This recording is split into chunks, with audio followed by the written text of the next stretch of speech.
I was thinking about detoxing your body. And for me, Sharon, I always go down and I think about that means like a juice cleanse.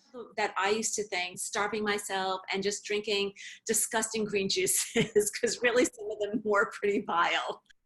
Brain dead. I think you need a glass of celery juice.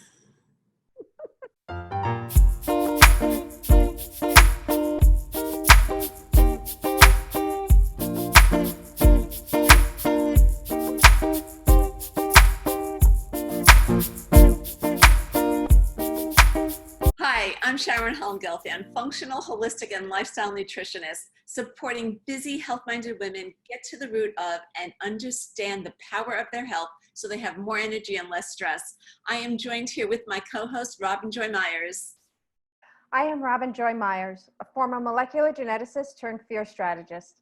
I empower women to embrace the 3 C's of life: choice, chance, and change, and find their true joy. As we were discussing detoxing your brain, I was thinking about detoxing your body. And for me, Sharon, I always go down and I think about that means like a juice cleanse. And I know you're going to laugh at me and you're going to be like, there's so much more to that. So can you unpack that for me? Sure. Oh, that's such a great question, because I know that I used to think, okay, detox means juice cleanse. It means starving myself. And then you do it for a few days and you're tired, you have no energy. And the whole theory behind it is to cleanse everything out and you'll have more energy after a few days. But then you go off this juice cleanse and what happens? You go back to your old habits. So there's always been this disconnect of what it actually means. What is a detox? What's going on in my body that I even need to detox? And a lot is going to what you had talked about of the mind, our thoughts.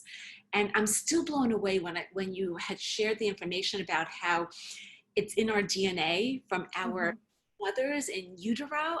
That still just blows my mind of, wow, how complicated this is, right? It's totally complicated. So you have these thoughts in your body. It's the air that we're exposed to. It's the chemicals and the products that we're using to clean our house. It's the chemicals and the products that we're using to put on our skin. And then these foods that we're eating are not real. They're in boxes. We don't even know what we're putting into our bodies because we're so busy eating advertisements. Let me ask you something though, because I think everyone is so ready to take a supplement for something, right? And to be quite honest, that is such a weakness for me because I'm really good to say, okay, I'll try something. And I'm not really good at sticking to sometimes those patterns of, I know I talked about neuroplasticity. However, to sticking to like a vitamin or a supplement on a regular basis.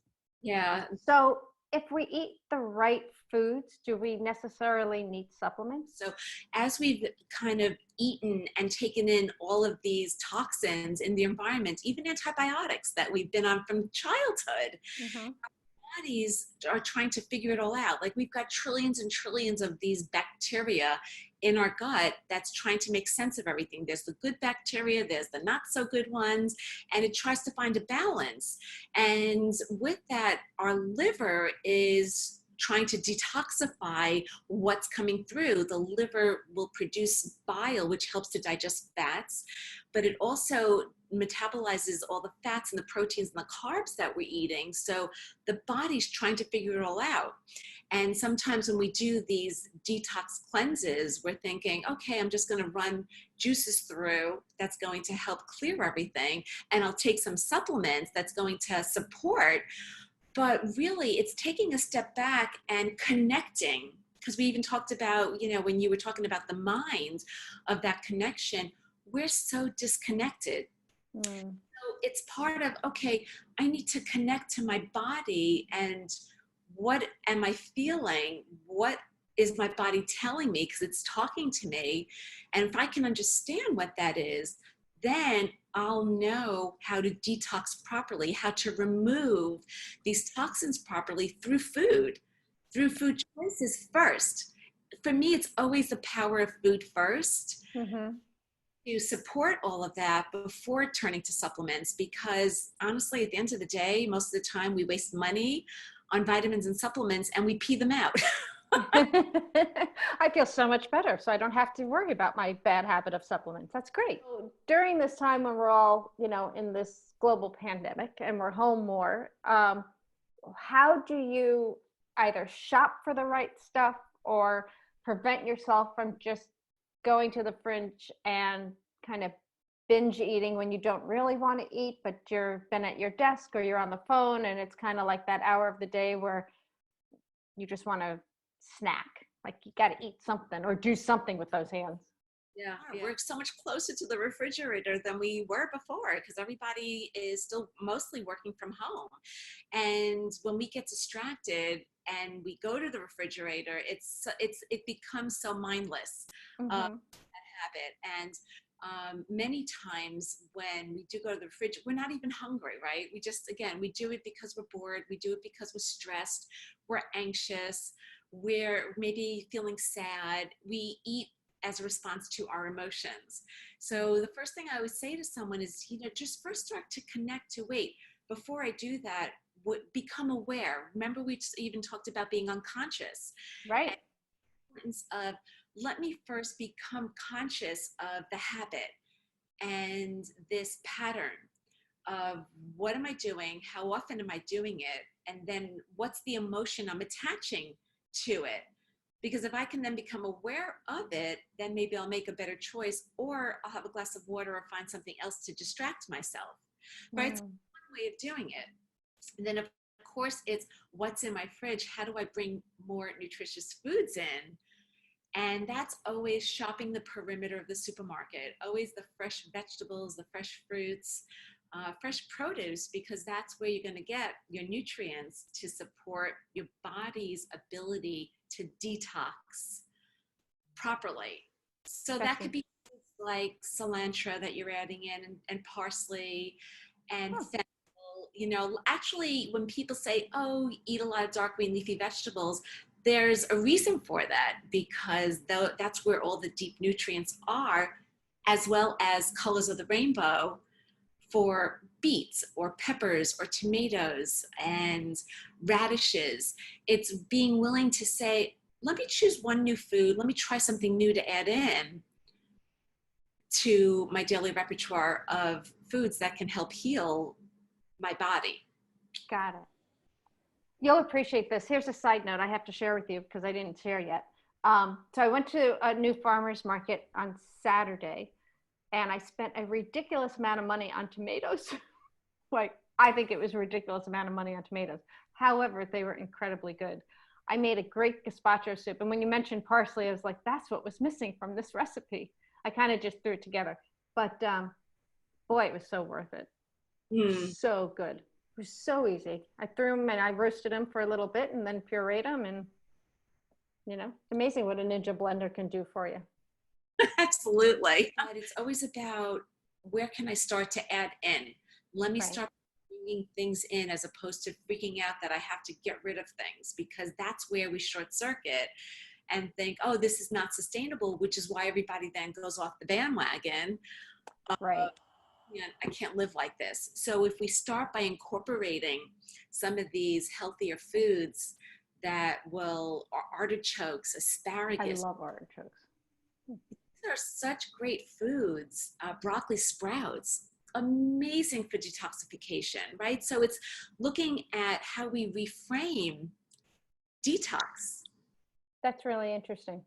Is there, if you were going to give anyone a tip, like if someone calls in or writes in or puts a note in, like what would be, is there a specific meal that they should try and add something to? Is it like the morning, put lemon in your water? Is that best? Or if they were going to pick one thing, would it be like a breakfast, lunch, or a dinner, or add a vegetable? What would be like the best way to start that, I'll do the air quotes for you, the detox? I love that question. And I do get asked that question a lot, right? Because we're all different and it's not a cookie cutter solution. So it has to be what resonates best with us. So it could be, pick a meal that works, one meal to start with, and focus on whatever that meal is. For many it's breakfast, for many it's dinner. I don't care what meal it is, pick one. and look at it. And let's say you love pasta, so it would be like, okay, how can I upgrade the quality of the pasta that I'm eating or what I'm adding to it? So maybe you're eating regular conventional, wheat pasta. Maybe you decide to swap it out for like a chickpea pasta or a butternut squash pasta or black bean, or even just using spaghetti squash, seeing how you take one meal and upgrade it. For other people who are interested in a morning routine, that's a way to get started.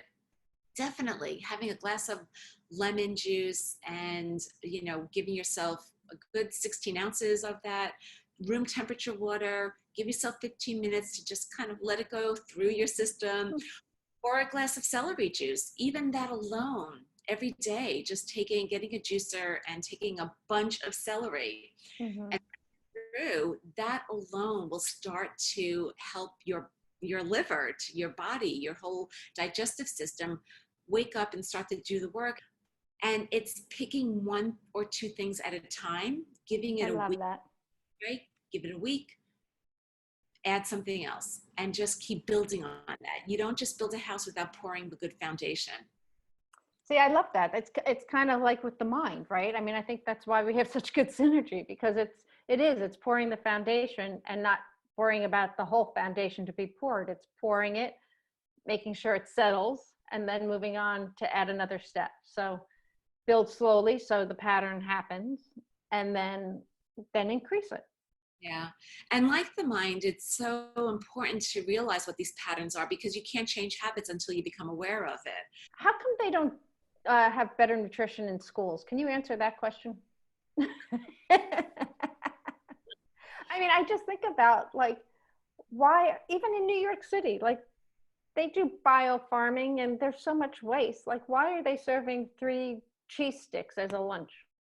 I wish that we were taught this in school. I wish that the lunches were better. I wish that all of this information was out there.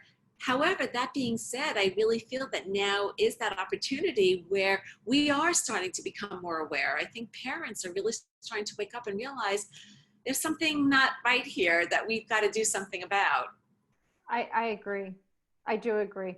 I agree that we're waking up too. It's interesting because I feel like we have answered yes, and it kind of goes with, what we talk about anyways, that we've kind of answered yes, or just kind of gone with the status quo. And now when you start really stopping and pausing, like, we can stop and pause and then answer a question. And importantly is stopping, pausing, and knowing you can ask a question. I like that even better. Right? Because you and I know, based even on our own backgrounds and everything that we've gone through, and the people that we talk to and work with, knowing that I can ask, I can be my own health advocate. I can not take everything at face value, and if I am curious or I don't understand, to ask so that I understand better. Right. So for people that are vegan or vegetarian or pescatarian, dietary issues, is this something, 2 questions, it's twofold. First, can anybody adjust their diet to kind of fall into sort of this healthy detox system? But do you have 2 or 3 tips to blanket like all types of dietary needs? What's great is that there's no blanket way, right? Which is why none of these diets work, which is why everything that's out there, people are throwing spaghetti at the wall, trying to fix. Again, it's going back to, how can I start my morning with a good morning routine? And I think everybody, the reason why I always go to the morning, because when we wake up, it's really the best time. Like when you were sharing the gratitude and what do I want to get out of the day, and who do I want to be, and what do I want from the day? It's the same thing of asking, what do I want from my body? What do I want from it today? Let me start with a glass of room temperature water with some fresh lemon squeezed in, or lemon balm squeezed in.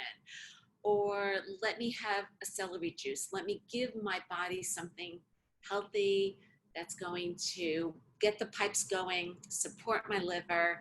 And then I can pick a meal a day or add a vegetable in a day and be kind to myself during that process.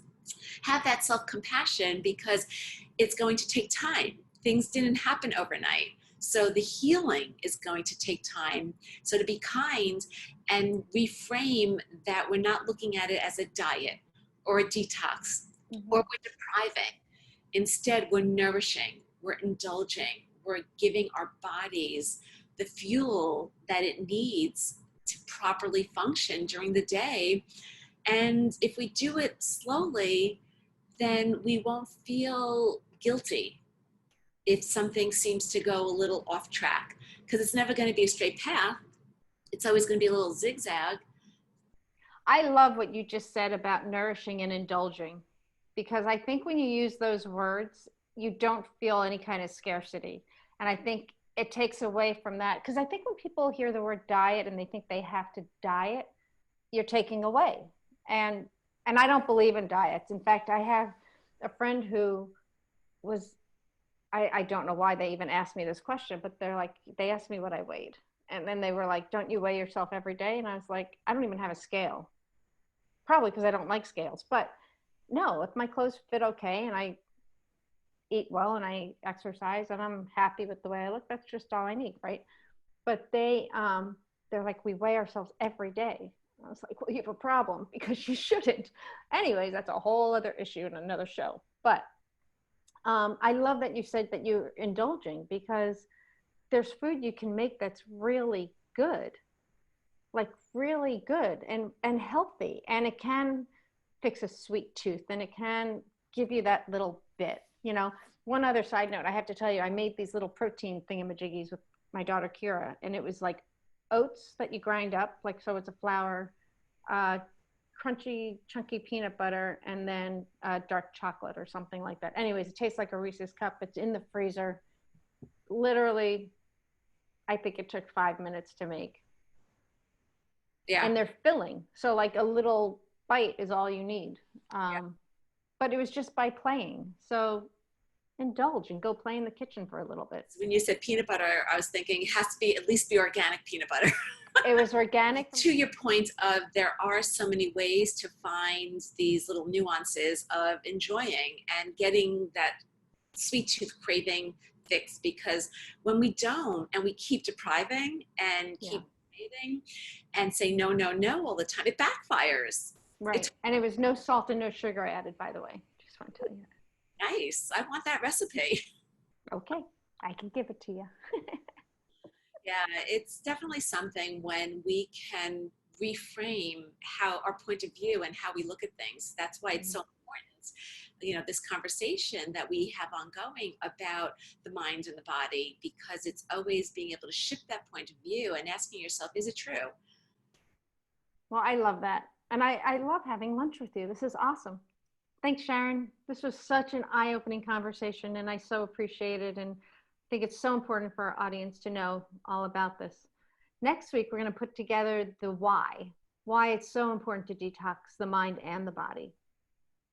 I'm looking forward to it. Have a great week, everyone.